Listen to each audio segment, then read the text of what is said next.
Bonjour, je suis avec Bertrand Vignon, le PDG de Kinoo. Est-ce que vous pouvez m'expliquer ce que c'est l'éco-conception? Ah, l'éco-conception, c'est un mot, merci de cette question, parce que c'est un mot qui aujourd'hui est employé un peu à tort et à travers. Et dans éco-conception, il y a éco, ça veut dire que ça inclut la mesure de la performance environnementale des produits. Et il y a conception, et là, conception, c'est une autre paire de manches, parce que là, il faut remettre à plat les recettes, ce qui n'est pas une mince affaire. On sait qu'il faut très longtemps.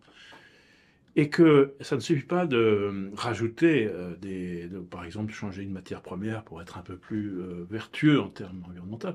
Mais ça veut dire qu'il faut s'occuper aussi du prix de revient, aussi des critères organoleptiques, des critères allergéniques, des critères, enfin tous les critères physico-chimiques qui existent dans la conception d'un produit.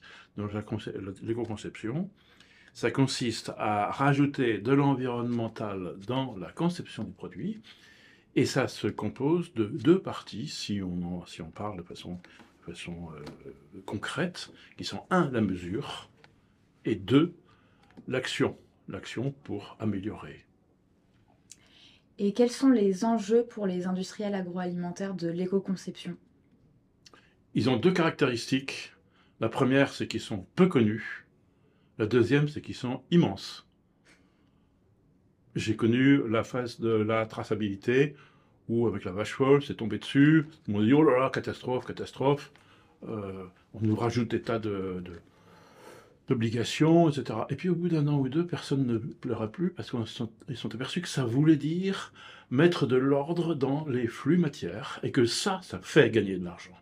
Eh bien, l'éco-conception, c'est un peu pareil, c'est-à-dire que les gens se réveillent à peine alors que c'est déjà en application, mais il faut considérer ça pas que comme une obligation. Obligation CSRD, on pourrait y revenir, mais également comme un moyen d'avancer et de gagner. Et comment les industriels peuvent faire pour le mettre en place? Ah, ça, d'abord, alors il y a deux façons de faire. Une façon de faire, c'est de faire intervenir des consultants. Bon, c'est assez long, c'est très coûteux, et surtout, si on se fie aux critères dits CSRD, c'est extrêmement important, CSRD. Ce mot est un mot qu'il faudrait graver dans sa tête parce que il est immense, et il va changer beaucoup de choses, et ça commence, hein.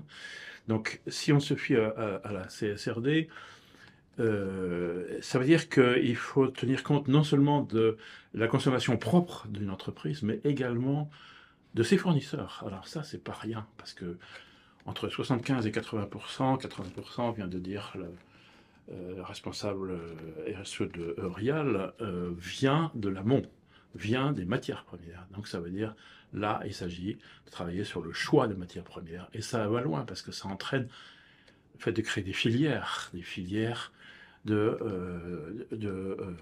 ce qu'on appelle d'agriculture de précision ou d'agriculture régénérative, etc. Donc, c'est pas simplement un outil, c'est toute une démarche lourde qui prendra du temps, mais qui est complètement essentielle. Et comme ça prend du temps à mettre en œuvre, est-ce qu'on sait si c'est déjà rentable aujourd'hui de mettre en place l'éco-conception? Écoutez, ce que je peux en parler, si je prends des exemples très concrets de gens qui se sont mis un peu en avance, il y a est-ce que, je ne sais pas si je peux citer des noms, allez, allons-y, une société qui est pas loin d'ici, qui s'appelle Eurial, 2,5 milliards, a engagé ce processus il y a déjà plus de 2 ans, et qui déjà aujourd'hui, au dire du directeur général, Gilles Rabouille, gagne beaucoup, tant en images, même en chiffre d'affaires, en risques évités et en critères RH. Ça compte, hein. Je peux citer Thiriet, je peux citer Materne Mont-Blanc. Ce sont des gens qui ont un peu anticipé et qui, dès aujourd'hui, constatent des avantages sur le plan rentabilité.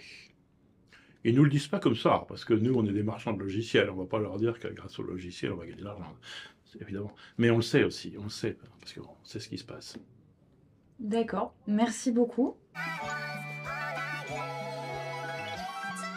My mind run deep in my thoughts when I didn't have it. Sleeping on the floor, wishing it was a mattress. Now I'm in Hollywood with actors and actresses, where everybody bougie, latest trends and fashions. I'd rather keep it a buck, 100 if you ask me. I was trying to pay the bills just like last week. I was trying to sell a deal just like last week. Trying to run plays and run it up like the mathletes. It's in my DNA to have hope and make a way. Good energy will hit that MJ, fade away. Miss me with the hate and now, bruh, not today. Stayed in my lane, didn't complain, this is Memphis.